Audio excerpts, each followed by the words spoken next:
Testemunhos para a Igreja, volume 4, capítulo 29, A Causa no Texas. Deus me mostrou muito com respeito à obra de Satanás no Texas e à conduta ímpia de alguns que se mudaram de Michigan para lá. Foi-me mostrado que os irmãos B não aceitaram de coração o testemunho que lhes foi dado. Eles têm mais confiança em si mesmos do que no espírito de profecia. Sentiram que a luz dada não era do céu, mas que se originou de relatos que me foram feitos com respeito a eles. Isto não é correto. Contudo, permita-me perguntar, não havia fundamento para os relatos? A própria história da vida deles não condena a sua conduta?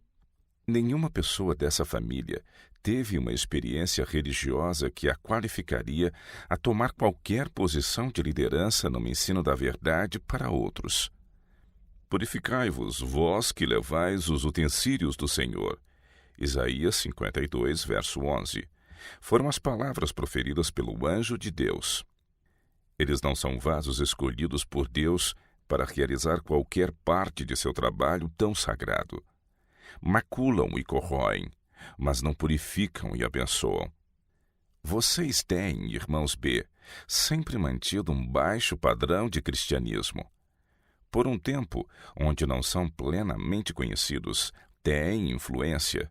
Uma vez obtido influência, tornam-se menos cuidadosos e agem segundo as propensões naturais do coração, até que aqueles que amam a verdade percebam que vocês são um grande empecilho ao avanço da obra de Deus. Isto não é vã suspeita, mas fatos reais do caso. Se vocês sempre manifestassem bondade, respeito, amor nobre e generosidade, mesmo para com homens ímpios, poderiam prestar serviço eficiente a Cristo. Ele seria representado em suas palavras, atos e mesmo na expressão de seu semblante. Sua conversação expressaria mansidão, não orgulho e jactância. Não buscariam exaltar-se e glorificar-se. A humildade é uma graça cristã com a qual vocês não estão familiarizados. Têm aspirado à supremacia e tentado fazer com que o seu poder e superioridade sejam sentidos ao controlar e dar ordens a outros. Especialmente tem sido este o caso com A. B. Ele e sua esposa, pela própria influência, não podem melhorar a reputação moral e espiritual da causa de Deus. Quanto mais limitada sua esfera em relação à causa de Deus, melhor será para ela. Suas palavras e ações em questões de negócios não são confiáveis. Este geralmente é o caso de A. B. e seus irmãos. O mundo e a igreja têm direito de dizer que a religião deles é vã. São mundanos e calculistas e procuram oportunidade para seguir um negócio favorável. São rudes e severos para com aqueles que se relacionam com eles. São invejosos, ciumentos, pretensiosos. Os que assim representam a verdade criam uma tremenda barreira para a salvação de outros. A menos que sejam transformados, seria melhor que nunca tivessem abraçado a verdade. Sua mente é controlada mais por Satanás do que pelo Espírito de Deus. A esposa do irmão A. B. possui por natureza um coração bondoso, mas tem sido moldada por seu marido. Ela é uma faladora descuidada. Sua língua é frequentemente incendiada com as chamas do inferno. É incontrolável. Na multidão de palavras, diz Salomão, não falta transgressão. Provérbios capítulo 10, verso 19. Isso certamente é verdade em seu caso. Ela exagera e dá falso testemunho, e está assim constantemente transgredindo o mandamento de Deus, embora professe observar os mandamentos. Ela não pretende agir mal, mas o seu coração não é santificado pela verdade. Enquanto vocês, irmãos B, têm se precipitado no envolvimento em controvérsia com outros sobre pontos de nossa fé, sem exceção têm estado adormecidos no que se refere àquelas coisas que pertencem ao cristianismo.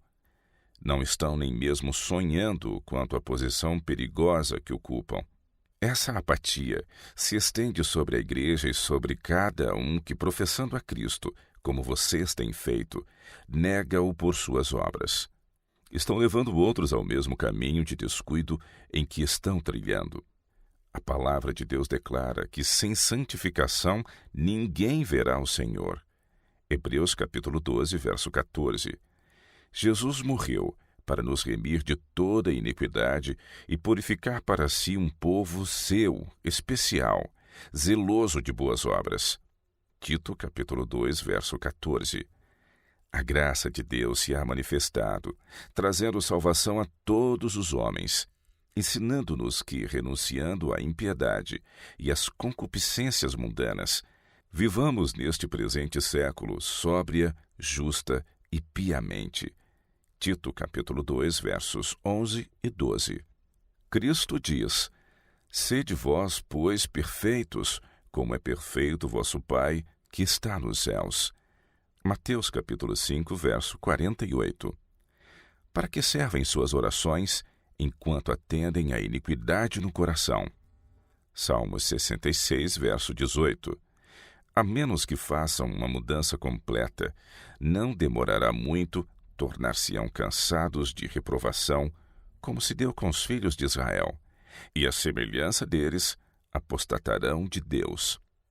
Alguns de vocês, em palavras, reconhecem a reprovação, mas não a aceitam de coração. Continuam como antes, somente sendo menos susceptíveis à influência do Espírito de Deus, tornando-se cada vez mais cegos, tendo menos sabedoria, menos domínio próprio, menos poder moral e menos zelo e entusiasmo pelas atividades religiosas, e a menos que estejam convertidos, deixarão afinal de apegar-se inteiramente a Deus. Não realizaram mudanças decisivas na vida quando veio a reprovação, porque não viram nem perceberam os seus defeitos de caráter e o grande contraste entre sua vida e a vida de Cristo. Tem sido a sua política colocar-se numa posição onde não perderiam totalmente a confiança de seus irmãos.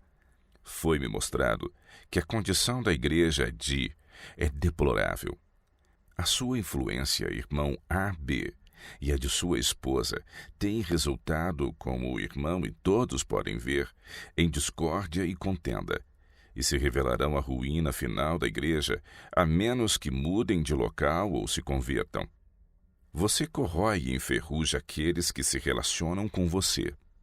Você tem simpatizantes, porque nem todos o veem como Deus o vê. A percepção deles é pervertida por sua multiplicidade de palavras e palestras agradáveis. É uma triste e desanimadora situação. Foi-me mostrado que, no que se refere a palestras, A.B. está qualificado a dirigir as reuniões. Mas quando a aptidão moral é pesada, ele é achado em falta. O seu coração não é correto para com Deus. Quando outros são colocados numa posição de liderança, tem de confrontar com o espírito de oposição dele e de sua esposa. Esse espírito não santificado é manifesto abertamente, mas atua secretamente para prejudicar, desencorajar e deixar perplexos os que estão tentando realizar o melhor que podem. Deus a tudo vê, e no devido tempo isso receberá sua justa recompensa. Dirigir ou arruinar é a política desse irmão, e sua esposa não está agora em melhor condição. Os seus sentidos estão pervertidos. Ela não é correta para com Deus. Irmão A.B., um registro da triste história que está formando é mantido no céu. Seu coração está em guerra com os testemunhos de reprovação. A família tem sido e ainda está sendo enganada por você. Outros estão mais ou menos perplexos, porque você pode falar bem sobre a verdade presente. A harmonia e unidade não existem na igreja Você não recebeu nem agiu segundo a luz que lhe foi dada. Se tivesse acatado as palavras de Salomão, não seria hoje encontrado em um caminho tão escorregadio. Ele diz: confia no Senhor de todo o teu coração, e não te estribes no teu próprio entendimento. Provérbios capítulo 3, verso 5. Em inteira submissão à vontade e caminhos de Deus, unida à profunda confiança de sua própria sabedoria, teriam-no conduzido para uma vereda mais segura. Sua autoconfiança tem sido muito grande. Tão logo seja sugerido que um irmão dirija as reuniões ou assuma uma posição de confiança em seu lugar, você decide que, tanto quanto depender de você, ele não deve ter sucesso e, com o poder de sua vontade pervertida, tem colocado em ação o seu espírito de oposição. Sua atitude para com o irmão D foi abusiva. O coração dele foi estimulado com a mais profunda simpatia por você. Ele tinha sido seu amigo, mas o fato de ter se desligado de você foi suficiente para criar em você um espírito de ciúmes que foi tão cruel quanto a sepultura. E esse espírito foi exercido contra um homem cego, alguém que deveria ter sido objeto do mais bondoso cuidado e da mais profunda simpatia da parte de todos. Foi seu espírito perverso e enganador que levou outros a simpatizar-se com você em vez dele. Quando ele viu que a clara luz do caso não podia ser levada perante os irmãos e estava plenamente convencido de que o erro estava triunfando sobre o que é certo, seu espírito ficou tão magoado que ele se viu desesperado. Foi então que deixou seu apego a Deus. Um ataque parcial de paralisia lhe sobreveio. Ele quase ficou prejudicado mental e fisicamente. Nas reuniões da igreja, questões de somenos importância foram tratadas, discutidas e destacadas ao máximo. E erro e impressões cruelmente equivocadas foram colocadas sobre a mente dos que estavam presentes. Buscar, assim, prejudicar um homem que está em plena posse de todas as suas faculdades é um grande pecado. Mas tal conduta para com um homem que é cego e que devia ser tratado de tal maneira que sua perda de visão fosse sentida o mínimo possível é um pecado de muito maior magnitude. Se você tivesse sido um homem sensível, um cristão como professa ser, não o teria prejudicado como fez. Contudo, o irmão D tem um amigo no céu que pleiteou sua causa e o fortaleceu para apegar-se novamente às promessas de Deus. Quando o irmão D ficou desequilibrado por causa de sua grande angústia e o tratamento que recebeu, agiu como um homem insano. Isso foi usado contra ele, como evidência de que tinha um espírito mau. Mas o juiz que tudo vê, pesa os motivos e recompensará segundo as obras feitas. Você, irmão AB, tem se ensoberbecido com vã presunção e se julga competente para qualquer tarefa. Renunciou aos testemunhos do Espírito de Deus e, se pudesse fazer as coisas ao seu modo, lançaria tudo em um novo molde. Quão difícil para você é ver as coisas numa luz apropriada, quando o dever conduz numa direção e a inclinação noutra. Suas ideias do caráter de Cristo e da necessária preparação para a vida futura são estreitas e pervertidas. Foi-me mostrado que os irmãos B e seus familiares estão decaindo cada vez mais. São nuvens sem água, levadas pelos ventos de uma para outra parte. São como árvores murchas, infrutíferas. E se continuarem na mesma conduta, finalmente serão 2 vezes mortas, desarraigadas. Judas, verso 12. Ao se inclinarem ao próprio entendimento, desceram ao ponto onde não tem religiosidade prática, nem céu, nem Deus. Se todo o povo de Deus estivesse a ele unido, discerniria as habilidades limitadas desses homens, seus preconceitos, inveja, ciúme e autoconfiança. As objeções que seu ímpio coração pode levantar contra os testemunhos do Espírito de Deus não serão, na providência divina, removidos. Eles podem tropeçar e cair sobre questões originadas com eles mesmos. Mas o povo de Deus deve ver que seu orgulhoso coração nunca se humilhou e seus altivos olhares nunca foram baixados. A Bíblia é clara sobre todos os pontos que se relacionam com o dever cristão. Todos quantos fazem a vontade de Deus conhecerão a doutrina. Mas essas pessoas estão buscando luz de seus próprios candeeiros e não do sol da justiça. Nenhum homem que não expressa o real sentimento do coração pode ser chamado um homem veraz. A falsidade praticamente consiste em uma intenção de enganar. E isso pode ser mostrado por um olhar ou por uma palavra. Mesmo os fatos podem ser arranjados e expostos de tal forma que se tornem falsidades.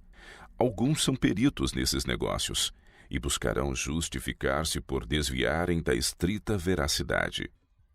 Há alguns que, a fim de destruírem ou prejudicarem a reputação de outros, por pura malícia, inventarão falsidades a respeito deles. Mentiras de interesse próprio são proferidas na compra e venda de bens, gado ou qualquer tipo de mercadoria. Mentiras de vaidade são proferidas por homens que gostam de parecer o que não são. Uma história não pode passar pela mão deles sem acréscimo. Oh, quanto é feito no mundo que os praticantes um dia gostariam de desfazer. Mas o registro de palavras e atos nos livros do céu contarão a triste história de falsidades proferidas e praticadas. Falsidade e engano de todo tipo é pecado contra o Deus da verdade e veracidade. A palavra de Deus é clara sobre estes pontos. Não mentireis. Não mentireis, nem usareis de falsidade cada um com o seu próximo. Levítico capítulo 19, verso 11. Mas quanto a todos os mentirosos, a sua parte será no lago que arde com fogo e enxofre, o que é a segunda morte. Apocalipse capítulo 21, verso 8. Deus é um Deus de sinceridade e verdade. A palavra de Deus é um livro de verdade. Jesus é uma testemunha fiel e verdadeira. A igreja é a testemunha e território da verdade. Todos os preceitos do Altíssimo são verdadeiros e totalmente justos. Como, então, devem a prevaricação e qualquer exagero ou engano afigurar-se à sua vista? Pela falsidade que pronunciou por cobiçar os presentes que o profeta recusou, o servo de Eliseu foi acometido de lepra, que terminou somente com a morte. Até a própria vida não deve ser comprada pelo preço da falsidade. Por uma simples palavra ou um aceno, os mártires poderiam ter negado a verdade e salvado a própria vida. Consentindo em lançar um simples grão de incenso sobre o altar idólatra, poderiam ter se salvado da tortura, do cadafalso ou da cruz. Mas eles recusaram usar de falsidade, tanto por palavras como por atos, apesar da vida ser a graça que poderiam receber em troca. Eles consideravam bem-vindas prisão, tortura e morte, com consciência limpa, em vez de libertação através de engano, falsidade e apostasia. Por fidelidade e fé em Cristo, eles obtiveram vestes imaculadas e coroas adornadas. Sua vida foi enobrecida e elevada à vista de Deus, porque permaneceram firmes ao lado da verdade sob as mais adversas circunstâncias. Os homens são mortais. Podem ser sinceramente religiosos e, contudo, ter muitos erros de conhecimento e muitos defeitos de caráter, mas não podem ser seguidores de Cristo e ainda estar associados com Ele aqueles que amam e praticam a mentira. Apocalipse capítulo 22, verso 15. Tal vida é uma fraude, uma perpétua falsidade, um engano fatal. É um teste rigoroso de coragem para homens e mulheres serem levados a enfrentar os próprios pecados e com franqueza reconhecê-los. Dizer, este erro deve ser lançado à minha conta, requer uma força de princípio interior que o mundo possui apenas em grau limitado. Aquele, porém, que tem a coragem de dizer isto com sinceridade, ganha uma decidida vitória sobre o eu e efetivamente fecha a porta contra o inimigo. Uma adesão aos mais estritos princípios da verdade frequentemente provocarão inconveniência no presente e pode mesmo envolver perda temporal. mas aumentará a recompensa na vida futura. A religião não consiste meramente num sistema de doutrinas secas, mas em fé prática, que santifica a vida e corrige a conduta no círculo familiar e na igreja. Muitos podem dizimar o cominho e a hortelã, mas negligenciar questões de maior peso, a misericórdia e o amor de Deus. Andar humildemente com Deus é essencial para a perfeição do caráter cristão. Deus requer princípio firme nos mínimos detalhes das transações da vida. Disse Cristo: quem é fiel no mínimo, também é fiel no muito. Lucas capítulo 16, verso 10. Não é a magnitude nem a aparente insignificância de uma transação comercial que a torna justa ou injusta, honesta ou desonesta. Pelo mínimo desvio da retidão, nos colocamos no terreno do inimigo e podemos seguir passo a passo a qualquer grau de injustiça. Uma vasta proporção do mundo cristão divorcia a religião de seus negócios. Milhares de pequenos truques e desonestidade são praticados no trato com seus semelhantes, o que revela o verdadeiro estado do coração, mostrando a sua corrupção. Você, irmão AB, não honra a causa da verdade. A fonte precisa ser purificada para que as águas possam ser puras. Sua esposa se empenha demais em procurar máculas e manchas no caráter de seus irmãos e irmãs.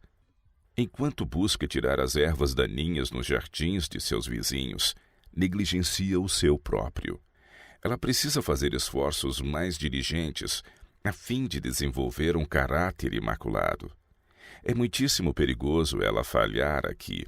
Se perder o céu, perde tudo. Ambos devem purificar o templo da alma, que se tornou terrivelmente poluído. A mente de vocês se tornou tristemente pervertida. O temor do Senhor é o princípio da sabedoria. Salmos 111, verso 10. Seja muito zeloso e desconfiado do eu, mas nunca deixe que sua língua seja usada para expressar o zelo de seu coração a respeito de outros. Resta uma grande obra para ambos realizarem: humilhar-se de tal modo perante Deus que Ele aceite o arrependimento de vocês. Até aqui, vocês têm sido ouvintes, mas não perseverantes praticantes da palavra. Admitiram repetidas vezes estarem errados, mas a mente carnal permaneceu inalterada. Fizeram uma pequena mudança sob a influência da emoção, mas não tem havido uma reforma de princípio. Vi que chegou o tempo em que é preciso agir quanto ao caso de vocês, a menos que uma mudança total seja efetuada em sua vida. A Igreja de Deus não pode transigir com seus modos rudes e baixo padrão de cristianismo. Um de vocês, irmãos, é suficiente num lugar. Estão continuamente em contenda e guerra entre si, rancorosos e odiando um ao outro. Conquanto sejam um provérbio para os do mundo com quem se associam, vocês estão tão distantes de Deus que não podem ver outra coisa senão que estão certos. Cada um de vocês precisa de uma visão mais íntima do caráter de Cristo, a fim de poder discernir mais claramente o que significa ser semelhante a Ele. A menos que vocês todos mudem de conduta e vençam inteiramente seu modo pomposo, ditatorial, descortês de proceder, desonrarão a causa aonde quer que forem, e seria melhor que nunca tivessem nascido. O tempo é chegado para volverem-se para a direita ou para a esquerda. Se o Senhor é Deus, segui-o, e se Baal, segui-o. 1 Reis capítulo 18, verso 21. O deformar o caráter desenvolvido em vocês é uma desgraça para o nome de cristão. Nenhuma igreja prosperará sob a liderança ou guia de vocês, pois não estão ligados a Deus. Vocês são jactanciosos, orgulhosos, presunçosos, e moldariam o outro segundo o mesmo padrão de vocês. A Igreja de Deus, por muito tempo, tem sido sobrecarregada com suas ações e comportamento não cristãos. Que Deus os ajude a ver e sentir que os seus interesses eternos requerem total transformação. Pelo seu exemplo, Outros são levados a se desviar do puro e elevado caminho da santidade.